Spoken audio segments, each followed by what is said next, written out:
ഈശോയിൽ ഏറ്റവും സ്നേഹം നിറഞ്ഞവരെ, ബൈബിളിലൂടെ ഒരു തീർത്ഥാടനം എന്ന ബൈബിൾ പഠന പരമ്പരയുടെ പുതിയ എപ്പിസോഡിലേക്ക് നിങ്ങൾക്കെല്ലാവർക്കും ഹാർദവമായ സ്വാഗതം.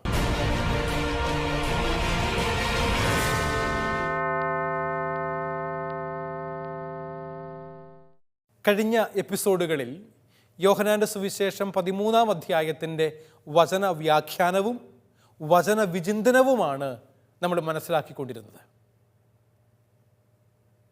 യോഹന്നാൻ്റെ സുവിശേഷം 13-ാം അധ്യായം ആദ്യ ഭാഗത്ത് ശിഷ്യന്മാരുടെ പാദങ്ങൾ കഴുകുന്ന കർത്താവിനെയും അതിനുശേഷം യൂദാസ്കറിയോത്തയുടെ ഒറ്റിക്കൊടുക്കുന്നതിനെക്കുറിച്ചുള്ള മുന്നറിയിപ്പും തുടർന്ന് പുതിയ പ്രമാണം നൽകുന്ന കർത്താവിനെയുമാണ് നമ്മൾ കണ്ടത്. ദൈവസ്നേഹത്തിൻ്റെ പുതിയ പ്രമാണം നൽകുന്ന കർത്താവിനെക്കുറിച്ചുള്ള വിചിന്തനത്തിൻ്റെ തുടർച്ചയാണ് ഈ എപ്പിസോഡിൽ നമ്മൾ മനസ്സിലാക്കാൻ പോകുന്നത്.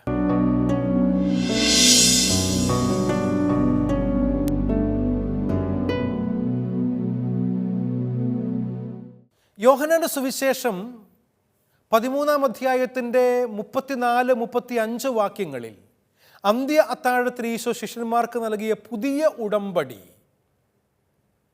ദൈവസ്നേഹത്തിൻ്റെ മുദ്രയായി ഞാനും നിങ്ങളും പരസ്പര സ്നേഹത്തോടുകൂടെ ജീവിക്കണമെന്നുള്ള ഓർമ്മപ്പെടുത്തലായിരുന്നു.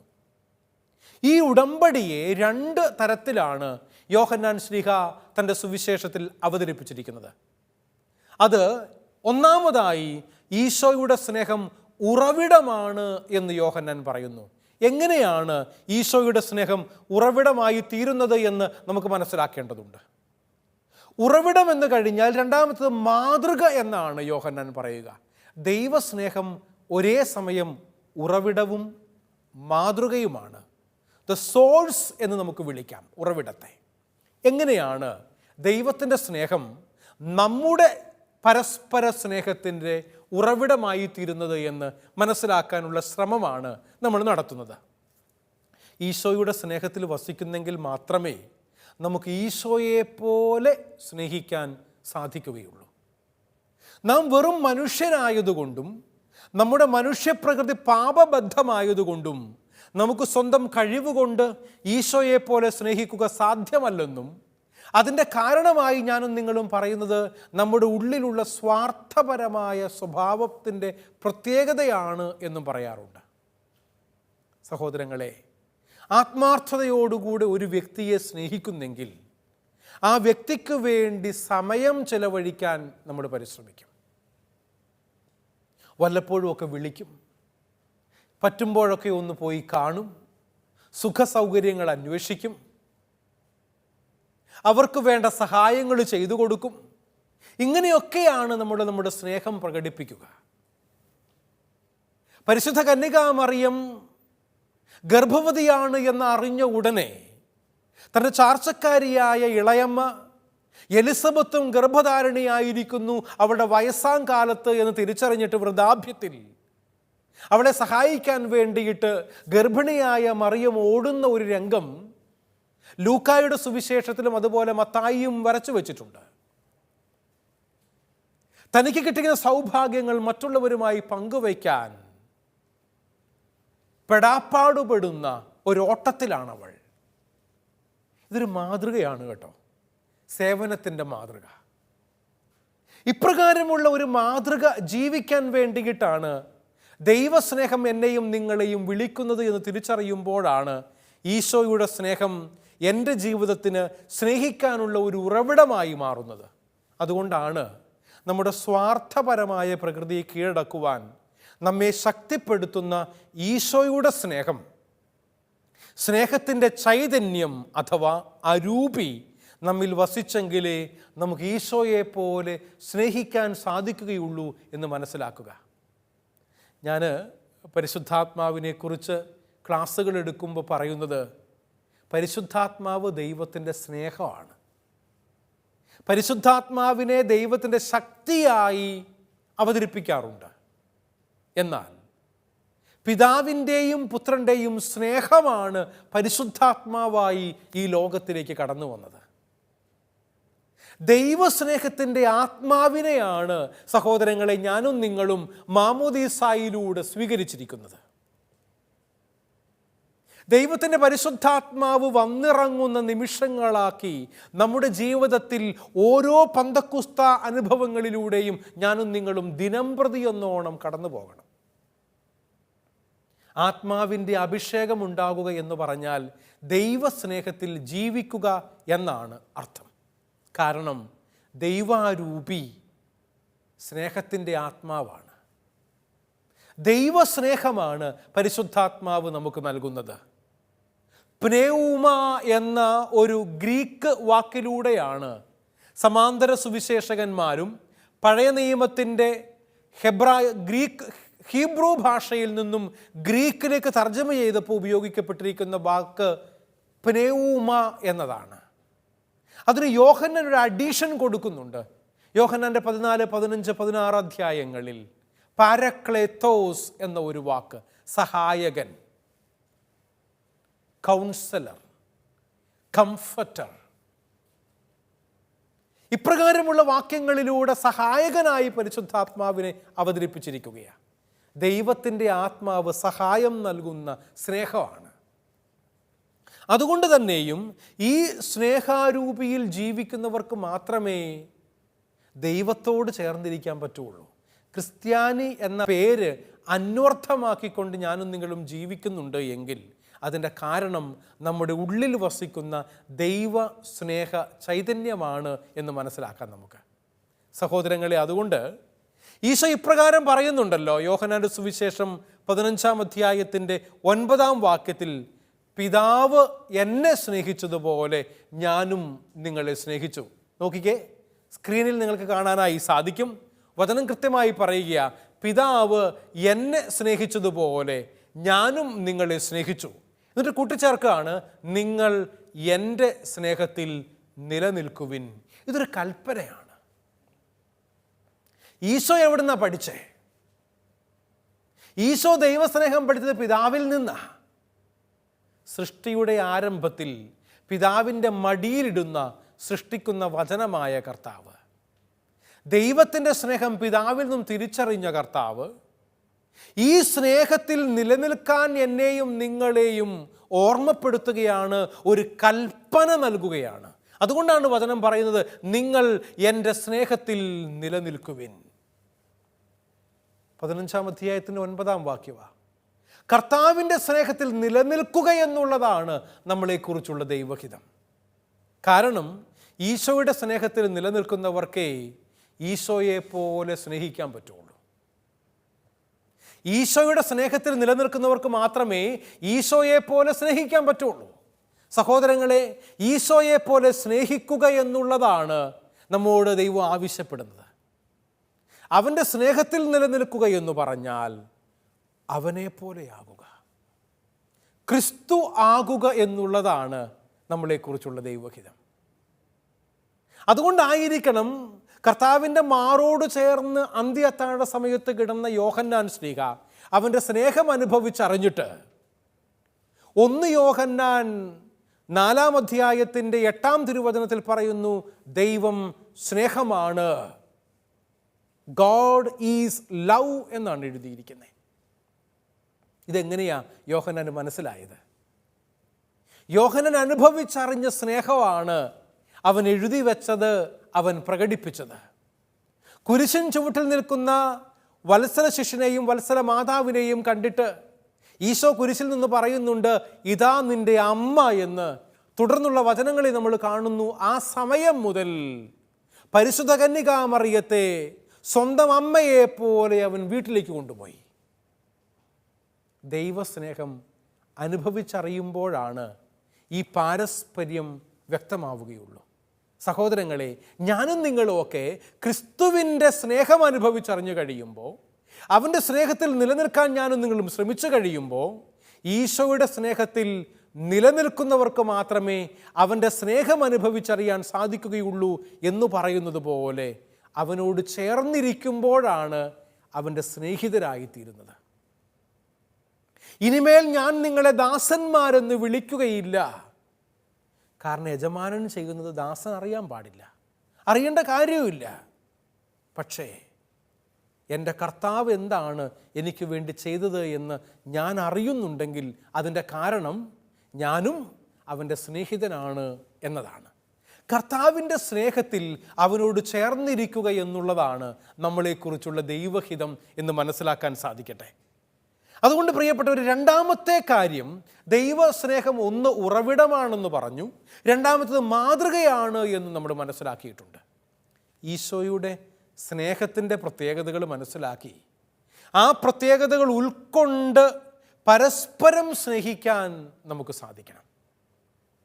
ദൈവസ്നേഹത്തിൻ്റെ പ്രത്യേകതയാണ് മാതൃകയായി തീരുക എന്നുള്ളത്. ഇത് കേവലം മനസ്സിലാക്കാൻ വേണ്ടി മാത്രമല്ല, അപ്രകാരമായി തീരാൻ വേണ്ടിയിട്ടുള്ള പരിശ്രമം ബോധപൂർവം ഞാനും നിങ്ങളും നടത്തുമ്പോഴാണ് സഹോദരങ്ങളെ നമ്മൾ ദൈവസ്നേഹത്തിൻ്റെ പ്രചാരകരായിത്തീരുന്നത്. ഉള്ളതല്ലേ കൊടുക്കാൻ പറ്റുള്ളൂ, അല്ലേ? എൻ്റെ കയ്യിൽ എനിക്ക് എന്തുണ്ട് അതേ എനിക്ക് മറ്റുള്ളവർക്ക് കൊടുക്കാൻ പറ്റുള്ളൂ. അപ്പസ്തോല പ്രവർത്തനങ്ങൾ 3-ാം അധ്യായത്തിൽ നമ്മൾ കാണുന്നുണ്ട്. ജെറുസലേം ദേവാലയത്തിൻ്റെ കവാടത്തിലേക്ക് കടന്നു ചെല്ലുന്ന പത്രോസും യോഹന്നാനും വഴിയരികിൽ ഭിക്ഷക്കാരനായിരിക്കുന്ന മനുഷ്യൻ അവരെ കണ്ടിട്ട് ചോദിക്കുന്നുണ്ട്, വല്ലതും തന്നേച്ചു പോകണം. ശിമയോൻ പത്രോസ് തിരിഞ്ഞു നിന്നിട്ട് അവന് മറുപടി കൊടുക്കുന്നുണ്ട്, സ്വർണമോ വെള്ളിയോ എൻ്റെ കയ്യിലില്ല, എനിക്കുള്ളത് ഞാൻ നിനക്ക് നൽകുന്നു, നസ്രായനായ യേശുവിൻ്റെ നാമത്തിൽ നീ എഴുന്നേറ്റ് നടക്കുക, എനിക്കുള്ളത് ഞാൻ നിനക്ക് തരുന്നു. ഇതാണ് ശിമയോൻ പത്രോസിനുള്ളത്. എനിക്കെൻ്റെ കർത്താവ് മാത്രമേ ഉള്ളൂ. ഭിക്ഷക്കാരനായ നിനക്ക് സ്വർണമോ വെള്ളിയോ നാണയങ്ങളോ ആണ് ആവശ്യമെന്ന് എനിക്കറിയാം, പക്ഷേ നീ ആഗ്രഹിക്കുന്ന എൻ്റെ കയ്യിലില്ല. എനിക്കുള്ളത് ഞാൻ നിനക്ക് തരുന്നു. സഹോദരങ്ങളെ, എന്താ നിൻ്റെ കയ്യിലുള്ളേ? മറ്റുള്ളവരുമായി പകുത്തു കൊടുക്കാൻ, പങ്കുവയ്ക്കാൻ, മറ്റുള്ളവർക്ക് പകർന്നു കൊടുക്കാൻ നിൻ്റെ കയ്യിൽ എന്തുണ്ട്? ക്രിസ്തുവിൻ്റെ പുരോഹിതനായി അഭിഷേകം ചെയ്യപ്പെട്ടിരിക്കുന്ന ഞാൻ മറ്റുള്ളവർക്ക് കൊടുക്കേണ്ടത് ക്രിസ്തുവിനെയാണ്. മറ്റെന്തു കൊടുത്താലും എൻ്റെ ജീവിത ദൗത്യം പൂർണ്ണമാകുന്നില്ല. There is an intention behind every creation എന്ന് പറയാറുണ്ട്. എല്ലാ സൃഷ്ടിയുടെയും പിന്നിൽ ഒരു ദൗത്യമുണ്ട്. ഒരു ജീവിത ദൗത്യവുമായിട്ടാണ് എല്ലാ സൃഷ്ടികളും ഈ ലോകത്തിൽ സൃഷ്ടിക്കപ്പെട്ടിരിക്കുന്നത്. എന്താണ് നിന്നെക്കുറിച്ചുള്ള ദൈവത്തിൻ്റെ ഹിതം? ദൈവഹിതമായി തീരാൻ വേണ്ടിയിട്ട് പരിശ്രമിക്കേണ്ടവനാണ് ഞാനും നിങ്ങളും. അപ്രകാരമുള്ള ഒരു ജീവിതത്തിലേക്കാണ് നമ്മൾ വിളിക്കപ്പെട്ടിരിക്കുന്നത്. അതുകൊണ്ട് ഈശോയുടെ സ്നേഹം സ്വാർത്ഥതയില്ലാത്ത സ്നേഹമാണ് എന്ന് നമുക്ക് മനസ്സിലാക്കാൻ വേണ്ടി പറ്റും. ഈശോയുടെ സ്നേഹത്തിൻ്റെ പ്രത്യേകതകൾ മനസ്സിലാക്കിക്കൊണ്ട് പരസ്പരം സ്നേഹിക്കാൻ നമുക്ക് കഴിയുമ്പോൾ സ്വാർത്ഥപരമായ ഇഷ്ടങ്ങളെ മാറ്റി നിർത്താൻ പറ്റും. എനിക്ക്, എൻ്റേത് എന്ന ഒരു ഐ സെൻറ്റേർഡ് ജീവിതമാണ് ഇന്ന് പലപ്പോഴും നമ്മൾ കാണുന്നത്. ഒരു ഇൻക്ലൂസീവായിട്ടുള്ള സ്നേഹമല്ല, മറിച്ച് എക്സ്ക്ലൂസീവായിട്ടുള്ള ഒരു ലവ് ആണ്. എനിക്കെന്ത് ഉപകാരമുണ്ട് നിന്നെ സ്നേഹിക്കുന്നത് കൊണ്ട്? ഇതാണ് ചിന്ത. ഒരു കൺസ്യൂമറിസ്റ്റിക് ചിന്തയാണിത്. ഉപഭോഗ വസ്തുവായി മറ്റുള്ളവരെ കാണുന്ന ഒരവസ്ഥ. എല്ലാവരും എൻ്റെ ഉപയോഗത്തിന് വേണ്ടി മാത്രം സൃഷ്ടിക്കപ്പെട്ടവരാണ് എന്ന ചിന്ത, ഈ ഒരു ചിന്താഗതിയാണ് ആദ്യം മാറ്റം വരുത്തേണ്ടത്. അപ്പോഴേ തന്നെക്കുറിച്ച് തന്നെ ചിന്തിക്കാതെ താൻ സ്നേഹിക്കുന്നവരെക്കുറിച്ച് ചിന്തിക്കുകയും സ്വന്തമായതൊന്നും നേടാതെ താൻ സ്നേഹിക്കുന്നവർക്ക് ആവശ്യമുള്ളത് നൽകുകയും ചെയ്യുന്ന സ്നേഹമാക്കി നമുക്ക് മാറ്റാൻ പറ്റുകയുമുള്ളൂ. മറ്റുള്ളവർക്ക് വേണ്ടി കൊടുക്കുന്ന ഒരു സ്നേഹമാകാനാണ് ഈശോ ജീവിത മാതൃകയിലൂടെ കാൽവരി കുരിശിലും അതുപോലെ തന്നെ ശിഷ്യന്മാരുടെ പാദത്തിന് ചുവട്ടിലും അവൻ നമുക്ക് മാതൃകയായി നൽകിയത്. അപ്പം എടുത്തതിൻ്റെ ശരീരമാകുന്നു എന്ന് പറഞ്ഞു കൊടുത്തുകൊണ്ട് മറ്റുള്ളവർക്ക് വേണ്ടി നമ്മളും ഇപ്രകാരം ആയിത്തീരണമെന്ന് ഈശോ നമ്മളെ ഓർമ്മപ്പെടുത്തുകയായിരുന്നു. ഞാൻ ചിലപ്പോഴെങ്കിലുമൊക്കെ ചിന്തിച്ചിട്ടുണ്ടേ, ഈശോ എന്തിനാ അപ്പമായത്? വിശുദ്ധ കുർബാന സ്ഥാപിക്കാൻ അവൻ അപ്പമായി തീർന്നതിൻ്റെ കാരണം എന്താ? സഹോദരങ്ങളെ, നമുക്കെല്ലാവർക്കും വിശപ്പുണ്ട് ഇല്ലേ? വിശപ്പില്ലാത്ത ഒരു ജീവികളും കാണുകയില്ല, പ്രത്യേകിച്ച് മനുഷ്യരും.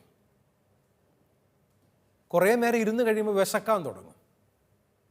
വിശപ്പുള്ള എല്ലാവർക്കും അപ്പത്തിൻ്റെ ഭാഷ മനസ്സിലാകും. അപ്പം എന്താണ് എന്നറിയാൻ പറ്റും.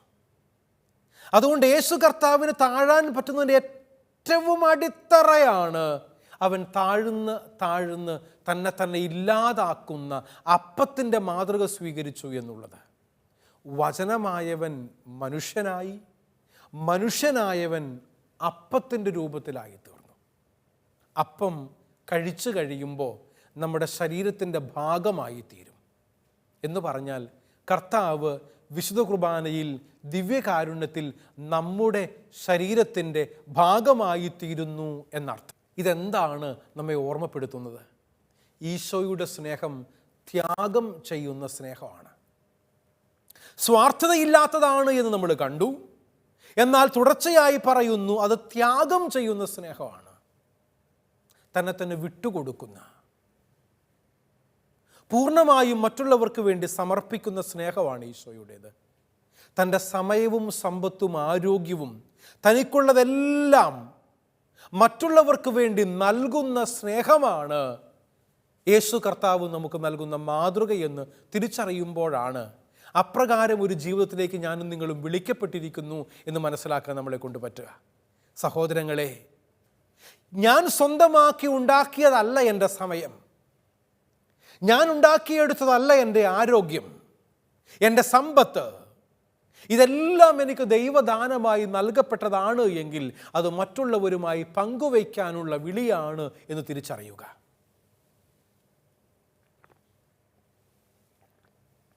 എ ലൈഫ് ഓഫ് ഷെയറിങ്, മറ്റുള്ളവരുമായി പങ്കുവയ്ക്കുന്ന ജീവിതം നയിക്കുക എന്നുള്ളതാണ് നമ്മളെക്കുറിച്ചുള്ള ദൈവഹിതം. എന്ന് മാത്രമല്ല, അല്പം കൂടെ കടത്തി പറഞ്ഞു കഴിഞ്ഞാൽ കുരിശെടുക്കുന്ന ജീവിതം. അത് എൻ്റെ കുരിശെടുക്കുക എന്ന് മാത്രമല്ല, മറ്റുള്ളവരുടെ കുരിശുകളും എടുക്കാൻ വേണ്ടി പറ്റുക. നിർബന്ധിക്കപ്പെട്ടിട്ടാണെങ്കിലും കെവറീൻകാരനായ ശിമയോൻ കുരിശിൻ്റെ വഴിയിൽ നമ്മൾ കാണുന്നുണ്ട്, കർത്താവിൻ്റെ കുരിശെടുത്ത് അവൻ ആശ്വാസമായി കൂടെ നടന്നവനാണ്. കുരിശു വഹിച്ച് നമ്മുടെ ജീവിത വഴികളിലൂടെ കടന്നു പോകുന്ന കർത്താവിനോടൊപ്പം കെവറീൻകാരനായ ശിമയോനെ പോലെ, അലക്സാണ്ടറിൻ്റെയും റോപ്പോസിൻ്റെയും പിതാവ് നിർബന്ധിക്കപ്പെട്ടിട്ടാണെങ്കിലും കുരിശുമെടുത്ത് കർത്താവിനോടൊപ്പം നടന്നതുപോലെ കർത്താവിനോട് ചേർന്ന് നടക്കാൻ, കുരിശെടുക്കാൻ നീ തയ്യാറാകുന്നുണ്ടോ? തീവ്രമായ സഹനങ്ങൾ പോലും ഏറ്റുവാങ്ങുന്ന ജീവിതമാകണം ഒരു ക്രിസ്തു വിശ്വാസിയുടെ ജീവിതമെന്ന് ഈ തിരുവചന ഭാഗങ്ങളൊക്കെ നമ്മളെ ഓർമ്മപ്പെടുത്തുന്നുണ്ട്. അപ്രകാരം ജീവിക്കുമ്പോഴാണ് സഹോദരങ്ങളെ തീവ്രമായ സഹനങ്ങൾ ഏറ്റെടുക്കാൻ പറ്റുക. അത് അവനുമായുള്ള എൻ്റെ സ്നേഹത്തിൽ നിന്ന് ഉടലെടുക്കുന്ന പ്രവൃത്തിയാണ്. ജീവൻ പോലും ത്യജിക്കുന്ന സ്നേഹമാണ് കർത്താവ് നമുക്ക് കാണിച്ചു തന്നത്.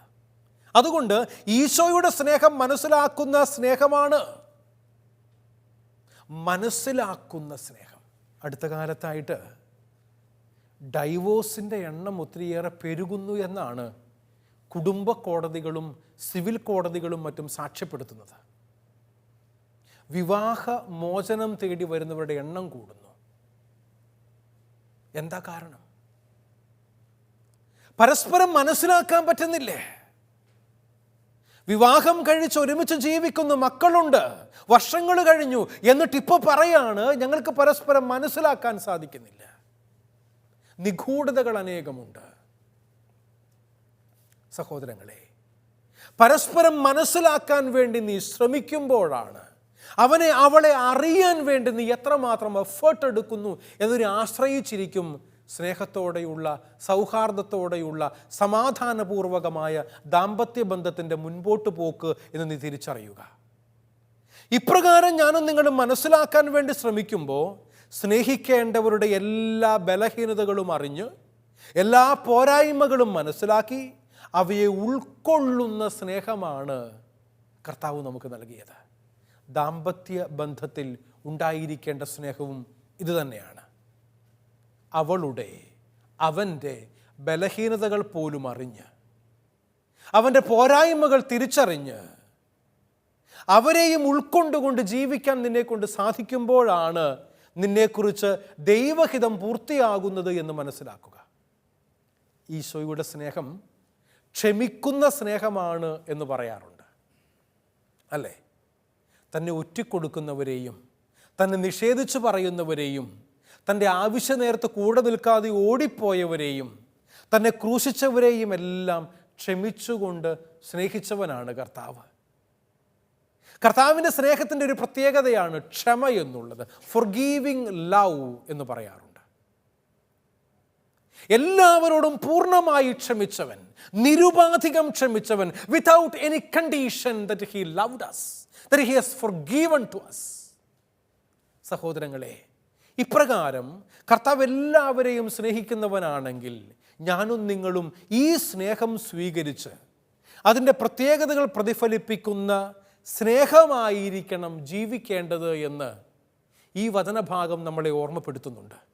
ജീവൻ നൽകി സ്നേഹിച്ച ഈശോയുടെ സ്നേഹം അവിടുത്തെ ശിഷ്യന്മാർക്ക് ഒരു മാതൃകയായി അവൻ നൽകുന്നുണ്ട്. ഉറവിടവും മാതൃകയുമായ കർത്താവിൻ്റെ സ്നേഹം അനുഭവിച്ചറിയുകയും മറ്റുള്ളവർക്ക് നൽകുകയുമാണ് ഞാനും നിങ്ങളും സ്വന്തമാക്കേണ്ടത്. നമ്മൾ ഈ വചനഭാഗത്തിൻ്റെ 13-ാം അധ്യായത്തിൻ്റെ വിചിന്തനങ്ങളിൽ അവസാന ഭാഗത്തേക്ക് പ്രവേശിക്കുന്നു. അത് 13-ാം അധ്യായം 36, 37, 38 വാക്യങ്ങളാണ്.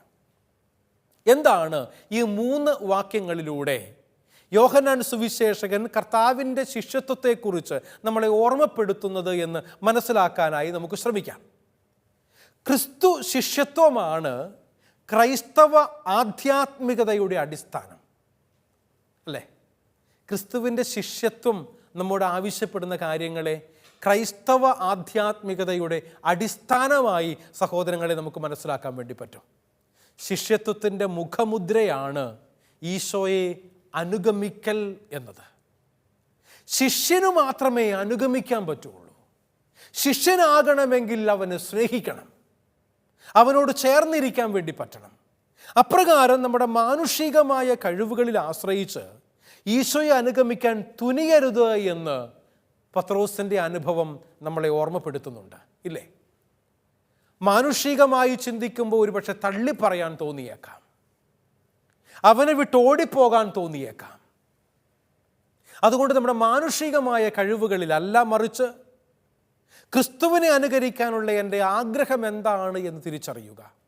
ഈശോയെ അനുഗമിക്കാനുള്ള വിളി ദൈവത്തിൻ്റെ കൃപയാണ് എന്ന് അംഗീകരിക്കുകയും അനുഗമിക്കുവാനുള്ള ശക്തി അനുദിനം കർത്താവിൽ നിന്ന് സ്വീകരിക്കുകയും ചെയ്യുന്ന വ്യക്തികളായി ഞാനും നിങ്ങളും മാറേണ്ടിയിരിക്കുന്നു. ഇത് ഓരോ നിമിഷവും നമ്മുടെ ഉള്ളിൽ സംഭവിക്കേണ്ടതാണ്. ഇറ്റ്സ് എ പ്രോസസ് എന്ന് പറയാറുണ്ട്. കാരണം അവനെ സ്വന്തമാക്കാൻ വേണ്ടി ഞാൻ പരിശ്രമിക്കുമ്പോൾ മാത്രമാണ് ഞാനും നിങ്ങളും ക്രിസ്തുവിനെ അനുഗമിക്കുന്നവരാകുകയുള്ളൂ. ഈശോയെ അനുഗമിക്കുക എന്ന് പറയുന്നത് സാവകാശം യാഥാർത്ഥ്യമാകേണ്ട ഒരു ജീവിത പ്രക്രിയയാണ്. അവനുമായുള്ള ബന്ധത്തിൽ നിന്നും ക്രിസ്തുവുമായുള്ള സ്നേഹത്തിൽ നിന്നും ഉടലെടുക്കേണ്ട പ്രവൃത്തിയാണ് യേശുവിനെ അനുഗമിക്കുക എന്നുള്ളത്. അതുകൊണ്ട് നമ്മുടെ മാനുഷികത നമ്മളോടൊപ്പം ഉള്ളിടത്തോളം കാലം ഈശോയുമായുള്ള സ്നേഹബന്ധത്തിൽ ഏറ്റക്കുറച്ചിലുകൾ ഉണ്ടാവുക എന്നുള്ളത് സ്വാഭാവികമാണ്. ചിലപ്പോഴെങ്കിലുമൊക്കെ സ്നേഹം കുറഞ്ഞു പോകുന്ന അനുഭവങ്ങൾ നമുക്കുണ്ടാകാം. വിശുദ്ധ മദർ തെരേസ പറയുന്നുണ്ട്, കുറേയേറെ കാലം എനിക്ക് ദൈവസ്നേഹത്തിൽ ഒരു ഡ്രൈനെസ് അനുഭവപ്പെട്ടിരുന്നു, ഒരു മരുഭൂമി അനുഭവം ദൈവവുമായുള്ള ബന്ധത്തിൽ എനിക്ക് അനുഭവപ്പെട്ടിട്ടുണ്ട്. പല വിശുദ്ധരും ഇപ്രകാരം പരസ്യ കുമ്പസാരങ്ങൾ നടത്തിയിട്ടുണ്ട്. അതവരുടെ ആത്മാർത്ഥത കൊണ്ടാണ്. ഞാനും നിങ്ങളുമൊക്കെ എത്രമാത്രം താല്പര്യത്തോടുകൂടെ ക്രിസ്തുവിനോട് ചേർന്നിരിക്കുന്നു എന്നുള്ളത് വളരെ പ്രധാനപ്പെട്ട കാര്യമാണ്. മാനുഷികമായ സ്നേഹത്തിൻ്റെ ഏറ്റക്കുറച്ചിലുകൾ ഉണ്ടെങ്കിലും ആ സ്നേഹത്തിൽ വീഴ്ചകൾ ഉണ്ടായി എങ്കിലും അതിലേക്ക് വീണ്ടും തിരിച്ചു വരാനും അരക്കിട്ടുറപ്പിക്കാനും എന്നെക്കൊണ്ട് സാധിക്കുന്നുണ്ടോ? വീഴ്ചകൾ തിരിച്ചറിഞ്ഞ് ആ സ്നേഹബന്ധത്തിലേക്കുള്ള മടങ്ങിവരവാണ് ദൈവം നമ്മോട് ആവശ്യപ്പെടുന്നത്. സഹോദരങ്ങളെ, വീഴ്ചകൾ സ്വാഭാവികമാണ്. ആ വീഴ്ചകളിൽ വീണു കിടക്കുക എന്നുള്ളതല്ല, അവിടുന്ന് എഴുന്നേറ്റ് തിരിച്ചു വരിക എന്നുള്ളതാണ് ദൈവം നമ്മോട് ആവശ്യപ്പെടുന്ന കാര്യം. അതുകൊണ്ട് ഈശോയോടുള്ള സ്നേഹബന്ധത്തിൽ നാം സാവകാശം വളരണം, അതിൽ ഉറപ്പിക്കപ്പെടണം. സ്ഥായിയായി ഈ സ്നേഹബന്ധത്തിൽ ഞാനും നിങ്ങളും ആകണം. ഇത് നമ്മെ അനുസ്മരിപ്പിക്കുന്നു, നമ്മുടെ വീഴ്ചകൾ നമ്മെ തളർത്തരുത് എന്നുള്ളതാണ്. മറിച്ച് നമ്മുടെ വീഴ്ചകൾ നമ്മളെ വളർത്തുന്ന ചവിട്ടുപടികളായി മാറണമെന്നുള്ള ഓർമ്മപ്പെടുത്തലാണ്. ഓരോ വീഴ്ചയും വളരാനുള്ള ചവിട്ടുപടികളായി കാണുന്ന പ്രതീക്ഷയുള്ള ജീവിതമാണ് ഞാനും നിങ്ങളും നയിക്കേണ്ടത്. ഇങ്ങനെ സംഭവിക്കണമെങ്കിൽ കർത്താവിൻ്റെ നിലയ്ക്കാത്ത സ്നേഹത്തിൽ വിശ്വസിക്കുകയും ജീവിത അനുഭവങ്ങളുടെ പിന്നിലുള്ള കർത്താവിൻ്റെ സ്നേഹത്തിലേക്ക് കണ്ണു തുറക്കുകയും ചെയ്യുന്നവർക്ക് മാത്രമേ അവൻ്റെ സ്നേഹത്തിലേക്ക് വളരാൻ സാധിക്കുകയുമുള്ളൂ. അതുകൊണ്ട് സഹോദരങ്ങളെ, ഇപ്രകാരമുള്ള ദൈവസ്നേഹാനുഭവത്തിലേക്ക് നമ്മളെ വളർത്തുന്നതിന് പ്രാർത്ഥനാ ജീവിതം നമ്മെ സഹായിക്കും. അനുദിന ജീവിത അനുഭവങ്ങളെ ദൈവസ്നേഹത്തിലുള്ള വിശ്വാസത്തിൻ്റെ വെളിച്ചത്തിൽ വിലയിരുത്തി പ്രാർത്ഥിക്കാൻ, പ്രാർത്ഥനാ വിഷയമാക്കാൻ നമ്മെക്കൊണ്ട് സാധിക്കണം. അപ്രകാരം പ്രാർത്ഥനാ ജീവിതം നയിക്കുമ്പോൾ നമ്മുടെ വീഴ്ചകൾ നമ്മെ തളർത്താതെ ഈശോയുടെ സ്നേഹത്തിലേക്ക് വളർത്തുന്ന ചവിട്ടുപടികളായി മാറും. സാവകാശം ഈശോയുടെ സ്നേഹത്തിൽ ഉറപ്പിക്കപ്പെട്ട് നാം അവിടുത്തെ ശിഷ്യരാവുകയും പരിശുദ്ധാത്മാവിനെ കൊണ്ട് നിറഞ്ഞ് അപ്പസ്തോലരാവുകയും ചെയ്യും. ഇതാണ് നമ്മെക്കുറിച്ചുള്ള ദൈവഹിതം എന്ന് മനസ്സിലാക്കാൻ നമ്മെക്കൊണ്ട് സാധിക്കട്ടെ. ക്രിസ്തുവിൻ്റെ ശിഷ്യരാകാൻ അവനെ സ്നേഹിക്കണം. പരിശുദ്ധാത്മാവിനെ സ്വീകരിച്ച് അപ്പസ്തോല ഗണത്തിലേക്ക് ഉയർത്തപ്പെടുക എന്നുള്ളതാവണം നമ്മുടെ ജീവിത ലക്ഷ്യം. കർത്താവേ, ഇതിനുള്ള കൃപ എനിക്ക് നൽകണമേ എന്ന പ്രാർത്ഥന നമ്മുടെ ഒക്കെ മനസ്സുകളിലുണ്ടാവട്ടെ. വീണ്ടും കാണും വരെയും നിങ്ങൾക്കെല്ലാവർക്കും യേശുനാമത്തിൽ ശുഭവന്ദനം.